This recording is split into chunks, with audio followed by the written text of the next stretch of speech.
Hi guys, good morning.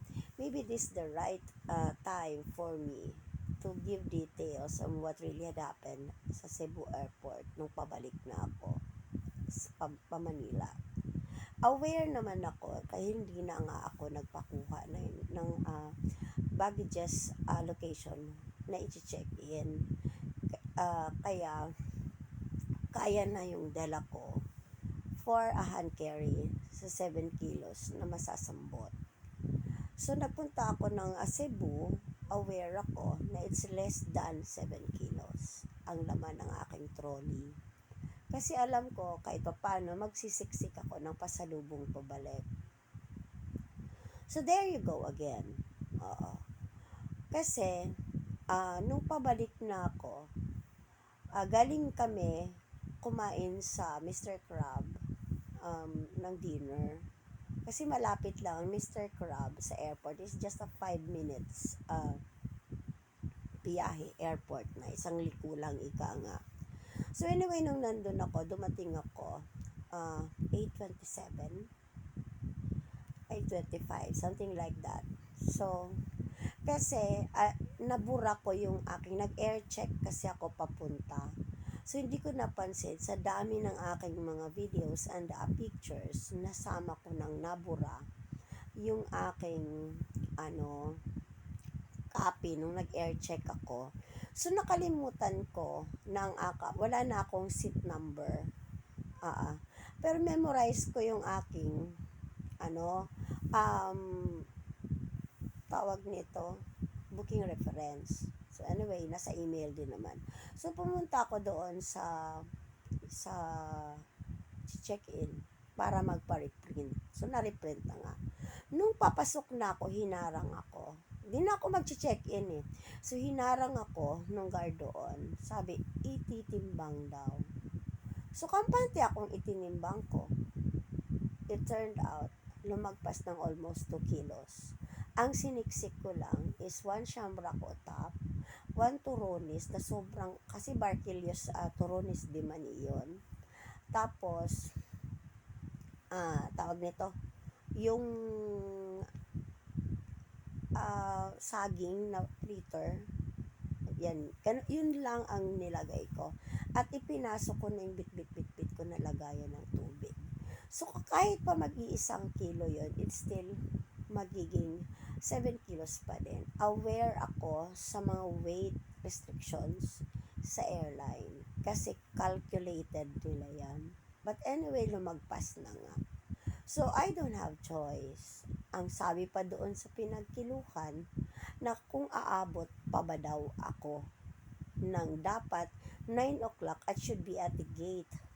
Oo na. Kasi 9:45 ang flight. So, ayun. Sabi ko, so, anong gagawin ko? I have to pay the excess. Sa utak ko, kasi when I went to Davao last year, 250 per kilo ang excess. Pero napa-amend ko kasi yun. It's another story.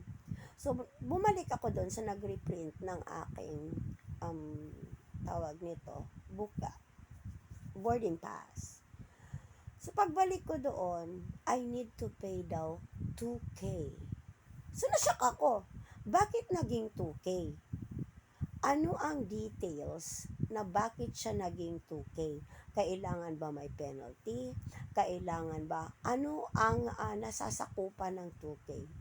Wala pong nakakasagot. So, I just need to pay 2K for me not to be offloaded. That's already mga 8:49, something like that. Nakaantabay na ako sa aking oras, 8:49, kasi I should be at the gate 11 by 9 o'clock sharp. So, sabi, ma'am, kailangan daw talaga ng 2K. So, wala akong choice. Sabi ko, okay, can I just pay it through my card? May bank So, sabi, ma'am, hindi po pwede. Kailangan mag-withdraw. Saan ang pinakamalapit na ATM machine? Walang nakakasagot. nguso lang, doon banda, ma'am. So, iniisip ko kung mag-withdraw pa ako, kakainin na ng 15 minutes. Ma-offload na ako at gagastos na naman ako ng pang-hotel at another ticket, of course.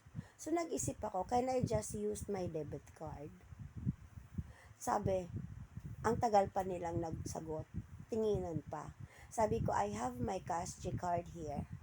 You can debit it here. So, ngayon, sabi, wala pa. Sabi ko, bilisan nyo na. It's already 8:50. Pag ako na-offload dito, willing naman akong magbayad, kayo na lahat ang gagastos. Ma'am, doon ka magbayad sa cashier. So, I need to go again doon sa cashier area to pay the 2K. Sa malapit sa cashier, nakarinig din ako ng isang babae asking for help na hindi pinapapasok ang kanyang mga pasalubong dahil it's more than enough daw the numbers allowed. Wala naman silang number. Ang nakalagay number of packages, yung pack na allowed lang. So sabi niya dun sa kaibigan niya, I overheard it eh. Sabi, tulungan mo ako, kaysa naman maiwan to dito, kunin nyo na lang. Oo, kasi sayang. Ang ginamit naman yung trolley is 7 kilos at talagang 7 kilos lang talaga din. Pero hindi siya inaalaw dahil sobra na daw ang pack ng kanyang mga otap, ng kanyang mga dried mango. So, hinayaan ko kasi nakatutok na ako sa pag-pay ng 2K. So, I got the receipt. Nagbalik ako doon sa kailangan ma-check-in na ang gamit ko. So, and it's already mga 8:55. 8:55. So, kailangan ko, mga 8:53, like that. Kailangan ko mag-rush doon sa scanning area. Oo, magtatatakbo na ako dito sa scanning area kasi, syempre, napasok na yun ang aking 20 kg kasi ang bala ko noon, meron akong trolley na 7 kilos, ang aking bag na shoulder bag, nagdala ko ng extra bag para gawin kong aking bag. Kasi allowed naman talaga yung personal bag mo at 7 kilos na talagang iaano mo sa bin. So ngayon, ang nakalagay doon is just 1 kilo of lechon.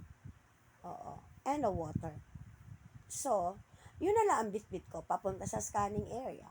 Sa scanning area, dun na naman ako. Muntik ng magka-World War IV.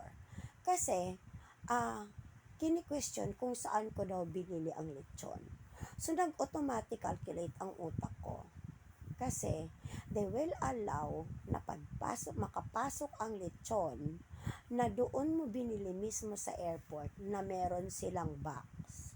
So, ako kasi nakabudol ako ng lechon doon kay Judge. Binili niya ako ng talisay na lechon at bumili ako ng canister na talagang vacuum seal. Yung ma-vacuum seal siya. So, it's really safe na ilagay ko doon ang 1 kilo lechon. At saka yung isang tubig ko na may tira yung mineral water ko. So, umano na naman doon, talagang hindi na naman talaga siya tumigil. Kasi, sabi, may lechon, saan mo binili ito, ma'am? Sabi ko, binili ko dito sa loob. Oh. Ma'am, nasaan po ang resibo? At saka ang karton? Tinapon ko! Ano ibig mong sabihin? I-frame ko yon na meron naman talaga, nag-ready naman talaga ako ng lagayan. So, ano ang difference ng lechon nila at the airport na 1,390 compared to outside? Maayos naman ang aking pagkapak. Ito yung nakakagigil. Ha? Nakakagigil. And shout out sa inyo, Cebu Pacific. Talagang hindi ka nais-nais ang ginawa nyo. So, in short, napunta na ako doon, sharp 9. 8:59, nakapila na ako.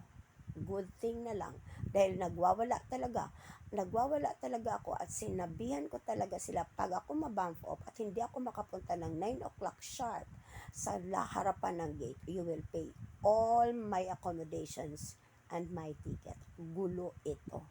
So, ayun, dumaan ako sa pagiging Gabriela silang.